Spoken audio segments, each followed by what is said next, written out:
Assalamualaikum warahmatullahi wabarakatuh. So today I would like to present my infographic with the title of Financial Development and Economic Growth in Malaysia in Stock Market Perspective. So the relationship between economic growth and financial development is a contentious issue. Another viewpoint that the connection is dynamic in nature complicates the financial development economic growth problem. We discover that related studies conducted over the last 3 decades have mostly concentrated on the impact of financial development in driving economic growth while ignoring stock market development. The evolution of the stock market has a significant impact on the operation of banking institutions, especially in emerging economies. As a result, the development of the local stock market is likely to have a substantial impact on economic growth. Okay, next we're moving on to the first part, which is financial development and economic growth in Malaysia. The connection between the financial development and economic growth has been a subject of considerable interest in the development of economic and finance literature in recent years. In this framework, financial development is considered to be the principal input of economic growth, and it is an important element to affect the rate of economic growth by altering productivity growth and efficiency of capital.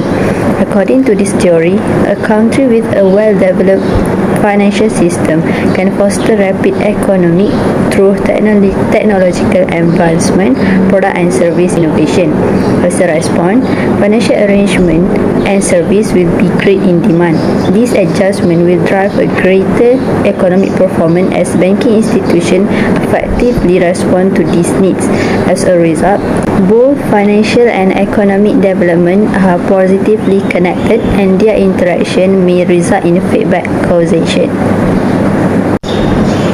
Okay, then we're moving on to the second part, which is data and methodology.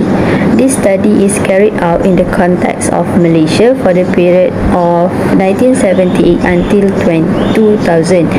In this study, economic growth is proceeded by the per capita nominal. Meanwhile, the stock market development is measured by the size and the liquidity level of stock market.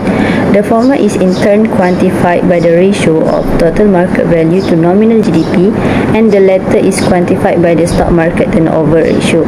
Also, several studies have been done to examine the co-integration relationship between financial development and economic growth.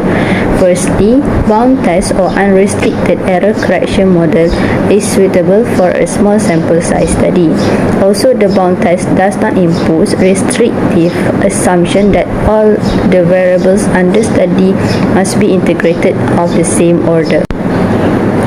Secondly, variance decomposition or VCDs and impulse response function or IRF as an outcomes, it allows us to investigate the relative role of financial development in accounting for economic growth variance in our setting.